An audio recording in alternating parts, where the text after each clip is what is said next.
What's up, everybody? Good morning. How's everybody doing? Morning. We got Michael Lombard on here somewhere. I'm not sure where he's at. He's somewhere. Good morning. Good. Getting the vest on. Hello, everybody. It's just me. There he is. I'll be back.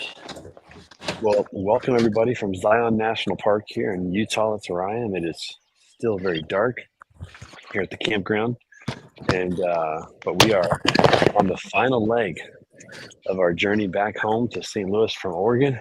How are you guys doing this morning? I am doing fantastic. Taking Wolfie. Yep. Come on. There's Nick. There he is.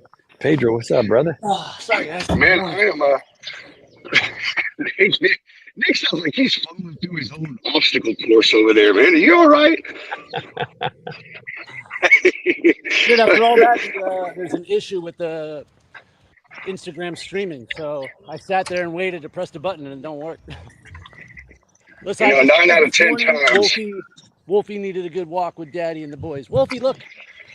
Yes, 9 out of 10 times, it's usually the operator, not the equipment, Nick. But Trey, I'm doing great, man. It's the start of a new month, right? So I guess we could all set some new goals, some things we want to accomplish before the end of July here. But I'm excited, man. I don't know, just excited. Nothing special coming up. I'm just excited. That's all I can say. Can we say excited one more time? Excited. Excited to be alive, man. I'm excited that you're excited. Always excited. Yeah, month 6 of 12 is all locked in. Over 50% of the year is done. I know, it's crazy, man. It's going fast, going super fast. And it's July, and it's time to celebrate our nation's birth. Man, coming up on 250 years next year, and pretty incredible. So got Independence Day here on Friday. You guys got any plans? Ooh, Jessica Hallington, good morning. Yeah, happy July 1st. That's right. Second half kicks off today. Dude, I just want to brag because I don't usually when I grew up on the vineyard, I love 4th of July. I love 4th of July in New England, but when I moved to Florida, it's every other Saturday down here. It's like, hey, let's go boating and fireworks. So it doesn't really matter. But I'm going to Orlando, and my buddy who I grew up with is throwing a Jaws-themed 4th of July party. So I am in my nerd element, and I can't wait. Nice. Yeah, because it's like the 50th year anniversary of Jaws, right? Isn't that what it is? Happens to be my favorite movie. It's filmed where I live before I was born, but still. Yeah. Oh yeah, I'm super excited for this week. I've got my family's actually coming into Austin to visit. But let's see. I know on Friday, a good friend of mine who I did the Texas Water Safari with, we're probably thinking going to start around 6 a.m. I think we're going to run 17.76 miles. Nice. Had to throw that flex. Why not? Figured why not? Yeah, that's awesome. Well, this isn't much of a flex for that, but I don't know if you guys can see this or not, but this is the picture from last night. Let's see if I can get it on there. That's the picture from last night here at our campground. Showing the Can you stars? see that? Yeah, can you see that? Wait for Daddy. I got something to say about the stars. That's amazing, dude. Yeah, You know what? that was You know what's incredible. and this throws people off sometimes, but we look up, they have those constellations and all that stuff, like Ursa Minor and all that.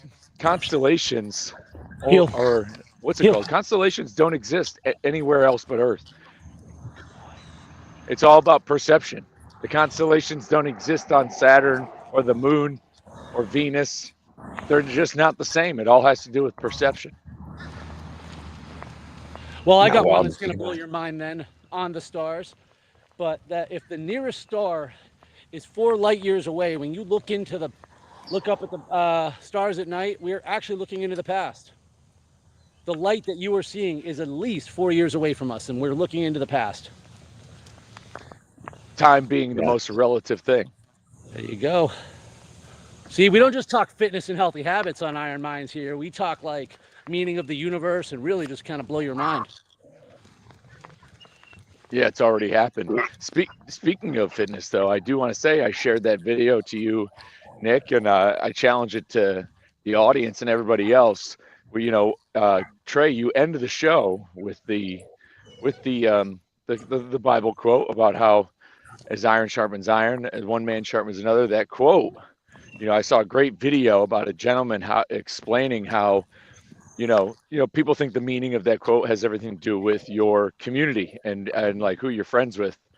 And where that is true, the gentleman goes a step further and says how when it comes to iron sharpening iron, it's not a comfortable process. It requires banging the iron and really causing sparks and getting it hot, which means you should be associated with people who are challenging you, who are telling you, who are not allowing you to get comfortable and stay exactly where you are, who are trying to actually get better, which may be uncomfortable. Yeah, there's a lot of truth to that, man. There's a lot of truth to that, because it's one thing to say people around you matter, and they do matter, but it's about what you do when you're together. And are you pushing each other? Are you making each other uncomfortable? Because when you actually watch two blades sharpen each other, it is violent, and it is physical, and it's basically breaking off the rough edges of the swords. And it's not the most pleasant experience in the world, that's for sure. That is for sure. Yeah, so I mean, if that's the thing. Yeah, who you surround yourself with. If you're with a crowd of people who's kind of endorsing a lifestyle that's not serving you, then the iron won't sharpen the iron. You don't get better just by sitting there. Yep. What's really good timing for me is this afternoon at lunch, I actually get to speak to the AUSA Suncoast chapter. It's the Association of the U.S. Army. And I'm only speaking for 20 minutes, so I'm giving a very abridged version, but I'm sharing my story, and of course I'm leaning in on how everyone needs a tribe. So I'll be adding this segment to the end of the speech today about, it's not just about support and encouragement. Sometimes your tribe needs to set you straight. Sometimes we need to make you sharper. Yeah, so much truth in that. So much truth in that, man. It's so good. Well, let's talk about what we're doing this week. So I'm excited for today. This morning at 6 a.m., which is going to be in about 50 minutes, my kids and my wife and I are going to go hop on the shuttle and go up and hike about 4 to 6 miles this morning and try to catch a little bit of that sunset that we were talking about earlier. So I'm looking forward to that. We're going to be rolling into Estes Park on Friday, going to a rodeo on Saturday. Going to be fireworks, of course, on Friday night. And I feel like we're just going to be living the Midwest American country rodeo 4th of July this year. It's gonna be great. You said Estes Park. Is that named after the carrier, or is that just coincidence? Definitely after the carrier. I mean, there's no doubt. I didn't know they had one, so no, it's gonna be great. So we got Zion today and tomorrow, and then tomorrow we drive to Arches in Moab, Utah. We go hiking at Arches on Thursday morning, and then Friday, July 4th, we drive over to Estes Park. So that would be the ultimate. That would be the ultimate flex. Businesses always want to get on stadiums, but yeah, if you're but a business getting a national park or getting one of those, that's a way bigger flex than some football stadium. I'd much rather have Lombard National Park than Lombard Field. Well, you know, Oh man, that's hilarious. I always resent the big companies that own the big parks or big stadiums, and probably because most of them are health insurance companies who have enough money or to fund yeah, their yeah, isn't that football crazy? stadium. Yeah, the company that's going to be supposed to be insuring us and making using good use of our money is put on the side of a stadium like Arrowhead Stadium in Kansas City is actually GEHA, which is the Government Employees Health Association, and it's on the side of a stadium there. That's a whole other thing for a whole other day, though. That's for sure. Yeah. That is for sure. Yeah, everything about the 4th of July is great. It's my personal favorite holiday. The weather's normally good for everybody else. Like our other holidays great, but it has everything to do with the meeting. Like Christmas is different for everybody. But July 4th and Thanksgiving kind of especially, but July 4th I still think is superior because Thanksgiving is really a family oriented holiday. And you're kind of being grateful for things in your life. Whereas July 4th to me has everything to do with everybody in the country. It has to do with people you don't know. It has everything to do with, and really being grateful for the perseverance and the history of where you're from. And that's whether you're from one of the original 13 colonies or you're from you're from Alaska and Hawaii, our most recent state. Like you're kind of accepted into that holiday and that holiday's tradition, and it's geared towards everybody, and kind of everybody does something different, whether it's going over somebody's house, whether it is being on a boat, whether it's going downtown watching fireworks. Like there's something there's something in the air that just makes it that much better. And again, the weather's a factor, so people aren't really inside. Like Thanksgiving can be cold where people are at, so like everybody is out there doing stuff, traveling, taking advantage of what's in the, that's when they're going to the beaches, the state parks, the campgrounds. Like they're taking full advantage of everything kind of under the sun that we have going on. And people are people are excited about it. I love it. There's an energy about 4th of July that's just quite literally explosive that I always look forward to. It's the Lombard holiday for sure. I mean, it is everything Michael Lombard for sure. Speaking of fireworks, boys, I got to finally meet in person our good friend on the show here, the Freight Sensei, Scott Watanabe, up in Boise. And I got to tell you, we went to the minor league Boise Hawks. It's actually an independent league in the Pioneer League. And at the end of the show, they put on probably the best fireworks show I've ever seen, second only to the Savannah Bananas. Man, it was an incredible display of fireworks. Man, there's something about watching fireworks that just puts a smile on your face and brings everybody together, makes you put your arms around people and just look up at this amazing display. And that was pretty special. So got to meet Scott in person. Great dude. Got to meet his family. I've known that guy for 4.5 years on Word on the Street. Met him for the first time last week. It was awesome. I guess Saturday we met. So I can't speak for all you guys, but the way you just talked about fireworks, it always just brings me back to being a little kid. Like, that's whenever I see fireworks, I just remember being a kid, 4th of July or the summer fireworks, and it just brings me back. It's nostalgic. Yeah. Jessica, are you in Boise? Jessica just said they are a great show. I wonder if she's been to the Boise Hawks. Well, I'm pretty sure she lived up there for a while. She's up she's in Texas, the greater Houston area.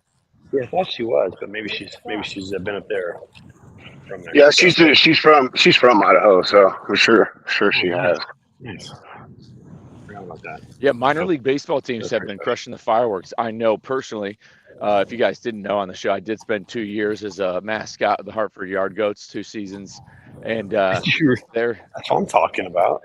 Oh yeah, and I think they had fireworks after every weekend game, and they were electric. They were great, and it was geared towards, because minor league parks are really geared towards family friendly activities. Totally. That's kind of what it's geared towards. Yeah, they've got to be family friendly to draw a crowd, because the baseball is good, the players are good, but big prices are low. There's a lot of ice cream. There's a lot of fun stuff on the field, and fireworks afterwards for sure. So all good. Oh, dude, there's a lot of bugs out here running around in the desert. It's currently 85 degrees at 5 in the morning, so That's what we got going today. I think the high today is like 106 here. Whew, it's gonna be a hot one. And Trey's like, yeah, let's just go hike 6 miles in the desert. It's only going to be 130. Dad, what all do we need to bring? Just a bottle of water and a change of socks. Lots of water. Well, the truth is you don't sweat out here. Like it's crazy, even though it's so hot, dry. because it's so dry. So like it's when we rolled in last night at like 7 o'clock, it was still like 98 degrees last night. But my wife got out of the RV and she's like, "Oh, this is manageable. I can manage this." So it's a way different heat, of course. It's still hot, but like you don't sweat as much. So lots of water though. Lots of water for sure. Yeah, Jessica, lots of water. I would be remiss to not talk about hydration. Yeah, that dry heat. I remember training in 29 Palms in July, and that's how. It'll be like $120 during the day, but then at night it'll be like 88 or 90, and you could still feel that temperature drop. Like and if you're sweating, you'll kind of get cold even though it's 90 degrees when you go from sweating to like a 30-degree temperature drop. Like it still does it. But I would be remiss not to talk about hydration as a great health tip for the Iron Minds crowd, which you definitely want lots of water, but especially if you're active, and by active that can mean you going into an air-conditioned gym or not. But if you are relatively active and you are out there, you definitely want to get, I have a BPN supplement, electrolytes powder. Adding something like a low calorie electrolytes mixer to either as soon as you wake up or right before you go to bed is going to be key. A lot of times when it comes to dehydration is like a lot of times the reason you think that you need an extra coffee in the afternoon. Like sometimes people think, oh, I'm a little sluggish after lunch or 2 p.m. because of like you need more caffeine, you need more energy. And the first symptom of dehydration is fatigue. So like if you're starting to get a little brain foggy, you're starting to get a little bit tired at the end of the day, it's not definitely, maybe, and you could have an extra cup of coffee. I'm not saying don't, but it could be you're low on electrolytes. Like we don't know, we were just talking about this with Nick. That's why I asked him if he got a sweat test. You don't know how much sodium you're using. You don't know how much sodium you're losing. And when it comes to sodium and potassium, you want to keep those in because that extra level of energy just might mean your body needs a few more electrolytes. It's okay. We're going to pass. You're going to be cool about it. Leave it. Yeah. Leave it. Leave it. Leave it. Good boy. Yeah. Good boy. There you go. My dog. Yes, electrolytes, sodium. I'm taking Element T or Element, taking Propel, and about 1.5 teaspoons of Himalayan sea salt and a lemon and a half throughout the course of the day in my water too. So I'm getting about 5,000 milligrams of sodium a day right now because I'm also sweating a considerable amount. And before I would always have like one electrolyte thing per day.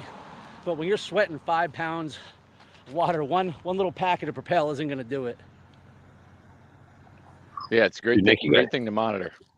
Nick's got the dual hands going. He's got one hand with the selfie stick, and he's got another hand with the dog. That's impressive. It was pretty impressive how I picked up and threw away the poop too.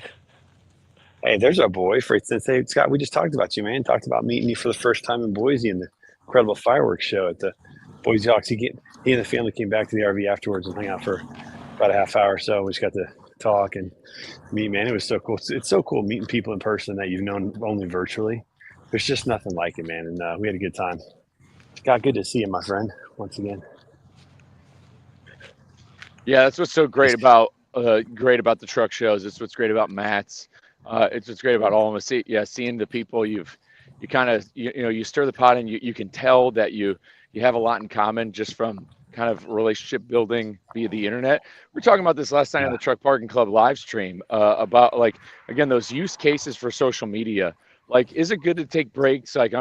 Should we live through screens? Like, no, absolutely. But there's nothing wrong with popping on Iron Minds on your Tuesday morning. Like some people are like, oh, wake up and get on your phone. And it's like, it sounds, when you zoom out, it sounds like bad or whatever, but it's how are you using it?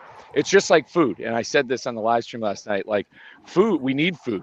Like, it is good for us. And we're not going, I'm not saying we need smartphones, we need this technology, but we're not putting the lid on Pandora's box. We're never going to go back to the before time. Should you take breaks? Yeah. Should you take a weekend, unplug, throw the phone away and go out and vibe? Sure. But we're not putting the lid back on this box. So just like with food is fuel. Food can help you gain muscle mass and to get you closer to your goals, and it's going to keep you alive. Or if you use food, you could use food in a different way where it's going to cause you metabolic dysfunction, chronic disease, cause you to be overweight. So how you use and consume food is the same way you use and consume this technology. The way you use this technology can prime you. It can sharpen iron. It can have you learn some stuff and grow and meet some people who are going to get you outside and challenge you to do things outside of your comfort zone. Or it's going to take you down a road that has you angry, depressed, anxious, because that's how you're deciding to use it. I mean, if you have to just look at it cognitively and say, how am I consuming? How am I using? Is it helping or hurting me? Is this serving me? And then you take that a step further. Once you ask what's serving me out in the real world, is this helping me? Is who I'm with helping me? You find how you can start to steer your rudder to keep you on track.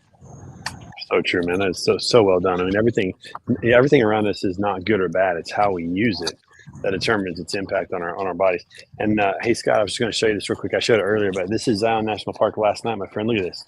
And Jeff, look at this. Isn't that cool, dude? What a display! So amazing. So amazing. Good boy. Yeah. Come on, we'll go some more. I love the Zion National Park. Scott, go ahead. I was saying what Michael was saying. Every time I hear someone say how we need to get off social media, it's on social media. So, and I find fault with that. Also, all of the world's available information is available on our devices. Stop telling me to get off it. If you're sitting inside doom scrolling all day, you don't have a device issue, you have a life issue. That has nothing to do with social media. If you can't find something better to do, that's a different conversation. But I don't know, and this is probably my fault. I only know one person in my neighborhood. He does triathlons too, so I really don't have an excuse not to train with somebody. But here I am talking to the three of you, sorry. It's we would not be able to stay so connected. We would not have so much information. The tribes would be a lot smaller, a lot more territorial. They'd have a lot less information. They would have just like anything else. I mean, I'm listening to Sapiens right now. If you've read that, I'm sure Lombard has. Yeah. Is that by Sebastian Younger? I want to say yes. I'm listening to the audio version of it right now, and it's still kind of early on, but I mean, it's just talking about how, literally you needed the tribe to survive. If you were rejected by the tribe or cast out by the tribe, your chances of survival on your own were very, very slim. And whereas that's not necessarily the same right now, it's a lot easier to thrive in this life with the tribe, regardless of where they're geographically located. And I would even argue that the fact that we can open up our networks and relationships to just be across the globe, across the country, to people of different perspectives, different backgrounds, different experiences. We're not just all growing up with the same myopic point of view anymore either. There's my diatribe. No, that it makes a lot of sense. Yeah, I mean, you think about it from, and I say this quite often, like 10,000 years ago, if you weren't with the tribe, like community is exactly how humans have navigated drought, famine,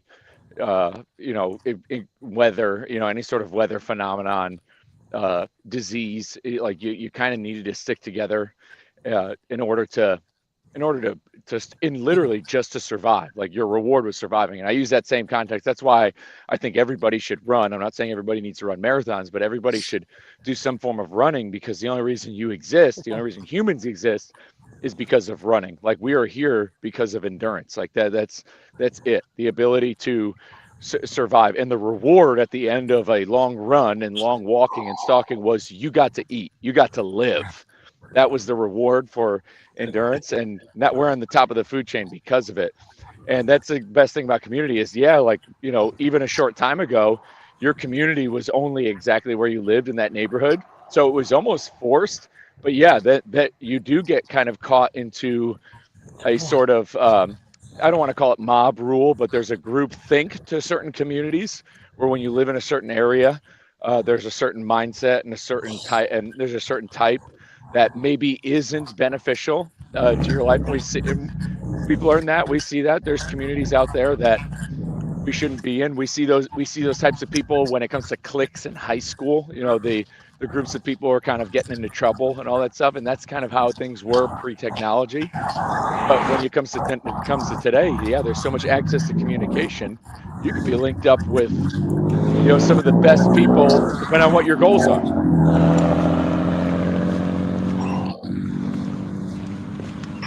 Yeah, I would agree with that, man. Like it's amazing how we can be more connected. Well, here's the crazy thing: we can be more connected with technology and have our tribe, but you still need those people like in your community that you physically hang out with. I'm pretty excited to get home because that means I get back to my weekly hikes with Dr. Mark Manera on Thursday mornings, and we're actually going to get together and start hanging out a little bit more like on Tuesday mornings after Iron Minds as well. So I can't wait to get back and actually see him in person. But it is, man, technology just allows us to have AI in our pocket and meet with people, connect with people. On this trip, because of Starlink, I've been able to have video calls like normal with work and really stay connected with everybody. Whereas, 5 years ago, it would have been hard to do that. Well, we would have been really stuck out here. And talking about the isolation point that you made, I saw a deer just the other day out in the field. Actually, that, and then on the way down here, we saw a cow in the field all by itself. I thought to myself, if that cow doesn't get with other cows, it's going to die quickly. Like it needs to be with other cows to survive and do well. So there's a lot to be said about that, man. Yeah, there's a girl I know from the gym. So I go to Onnit Gym in Austin, and this girl is a part of the community. She's part of the running community. She had a job offer back in Los Angeles. It was better paying. She had the apartment locked in. Her bags packed. Everything. Car was packed. Like ready to go. Like this person, and and then she didn't end up going, and described it because of community. She said that everything in her body, like her gut, like to the point at which she was like almost like where she felt like immense guilt. Just everything told her that it was wrong. Like where on paper it looks fun. It looks great. Like on paper, everything looks great. She was going to live in Santa Monica. Like, can you beat that? But everything in her body, like it made her like, and it wasn't like that idea of being nervous. Cause I moved to Texas. Was I a little nervous moving to Texas? Sure. But it wasn't like I need to stay home. It was like just nervous because it was doing something new. It's like going into a cold shower. But for her, everything about it felt wrong because of leaving the community that welcomed her in, that challenged her to do 100-mile races, that challenged her to do all these things. She's like, I can't leave this to not have it in my life every single day. Yeah, dude, that's wild. If she had made the move, the first thing she would have done is find that community. Like if she had been forced to go that way or had done that, that's the first thing she'd do is find the running tribe, find her group of people. Man, it's just so important to have that. It's so important to have that group. That's for sure. Yeah. So Jeff Dickinson, swimming, my friend. Yeah. Get a membership to the Y and go swimming, dude. Dude, or go to the beach. In love with swimming too.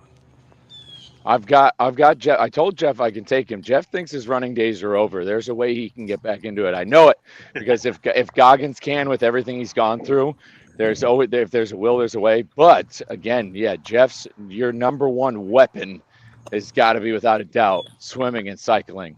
They can be, and what's great is you can do races in both of them. There's ways to, because sometimes people don't want to do like. Sometimes we do it in Orange Theory. Like Orange Theory has different benchmarks because not everybody wants to compete, go run races and do that stuff. But how can you see, if you're making any progress like in the gym? And so that's why we do benchmarks like the mile benchmark, the 2,000-meter row, the 12-minute tread for distance. We do those so you can see, oh, I am getting faster. Oh, I am getting fitter. Those non-scale victories. And you can still do that with swimming and cycling. Can't endorse them enough. Jeff, they'll keep you injury free. Jeff, this is the part that we talked about earlier about iron sharpening iron. The process is actually quite painful and challenging for two pieces of iron to come together and knock off the rough edges. So Michael Lombard is going to be calling you out to start doing a little bit of jogging at the right time. Maybe not tomorrow or today, but at the right time. But in the meantime, yeah, swimming, cycling, two great things. Rowing, great things that really don't impact your joints like running does. That's for Now, sure. without comparing myself to Jeff, because I don't know what his knee thing is, but there was a time in my life where I used to say I couldn't run because of my knees. And for me, it was an excuse because, yeah, my knees were jacked up, but that's because I sat on my ass all the time. And so as I began to change that and found out imbalances and muscle things that needed correction, now, I mean, that's why I spend so much time working out every day, is that more often than not, I'm just doing rehab and strengthening and things to make it so that I actually can run moderately pain-free again. Right. Well, you know, joint issues are usually a factor of one of two things: either too much weight on the joints, like if you're overweight, then your knees are going to hurt because they're carrying more weight than they're supposed to. That's number one. Number two is muscle weak muscles that are around that joint. If you have one muscle that's strong and one that's weak, the joint has to compensate for that, and that makes an issue. So Nick, you're absolutely right. Getting the right muscle structure is important. Just mainly just getting out and running or getting out and moving. And Jeff, I'd get out and start walking on grass. You know, that's an easy way to get motion in, but on grass instead of on concrete. That'll make your joints feel way better. I'll also add a suggestion to that too. Do it barefoot. Oh yeah, because that strengthens those little muscles. That's for sure. And not just that, but it keeps, theoretically anyways, as I have awful mechanics, but when you're doing it barefoot, you have a better feeling of where you're landing, and so that you're landing underneath you and letting the right muscles do the right work instead of trying to compensate. Yeah. Jeff says he needs a double knee replacement surgery. Guys, I'm amazed at how they can replace hips and knees, and people can get back and actually perform and function at a higher level after that. Like the science behind all that stuff is just crazy. Like hip replacement is like the easiest joint replacement now. Like a hip, like that's crazy to me. I've known a couple people who have done that recently, and it's an easier rehab than a knee replacement. Like that blows me away. A hip joint's a big deal. You're like outpatient same day. It's crazy. Yeah, it's crazy, the technology today. So Jeff, go get the knee replacement and get in the pool and get rowing and doing that. That'll be good. Okay, guys, we got to finish on this. So it is 4th of July week. It's coming up on Friday. What's everybody doing on 4th of July this week? What are the plans? I'm going to be in Estes Park watching fireworks. What are you guys doing? Orlando at a Jaws party. Jaws party. Pedro, what are you doing, my friend? I don't think I'm doing anything July 4th, but our city is doing their whole thing on July 5th. So having a bunch of stuff downtown, and then they're going to end it all with fireworks. So I think that's what I'm going to do, is do our stuff on July 5th. So you better eat a hot dog and some potato salad or something on July 4th, man. Get something American, you know? Well, I mean, I'll drive you. Dude, don't let the terrorists win. You have to barbecue on 4th of July. That's right. Michael Lombard, what are you doing on 4th of July, my friend? Oh, yeah. Like I said, I'm linking up with my boy Billy. 6 a.m. We're going to do 17.76 mile run. And then I'll be vibing by a friend of ours' pool. My parents will be in town, my brother and his wife. Well, there you are. So, yeah, we'll be hanging out with the big crowd on Friday, catch the fireworks at night. We got a boat on Lake Travis on Saturday. So boat on Lake Travis on Saturday. Yeah, we're just we're gonna relish in American excellence, American glory. Probably try to watch Transformers 1 sometime this week. Nice. Getting fired up. Nice, let's go. Looks like Scott's going beach running. Jeff is giving out free flags for the Knights of Columbus. Nice work, Jeff. Way to go on that. Oh, a little fun fact. We were in Salt Lake City yesterday, and I got to take my kids to where High School Musical was filmed. Now, that may not mean much to you guys. My kids are big musical kids, and High School Musical was like one of their favorite things growing up. We had to walk the hallways of East High yesterday, and it's got to feel like we're back in the movie. So we're going to watch High School Musicals this week. I'm pretty sure all week, which is going to be fun. So, all right, gentlemen, hey, it is great to see you guys. As next week, I'll be coming to you from Kansas City, Missouri. Or no. I apologize. Colorado Springs. Still Mountain Time. Be on Colorado Springs next week for Iron Minds. But remember, buddy, as iron sharpens iron, so one person sharpens another. Go find your tribe, find your group, get moving, whatever it is. And we'll see you right back here next week. Peace out, everybody. Let's go.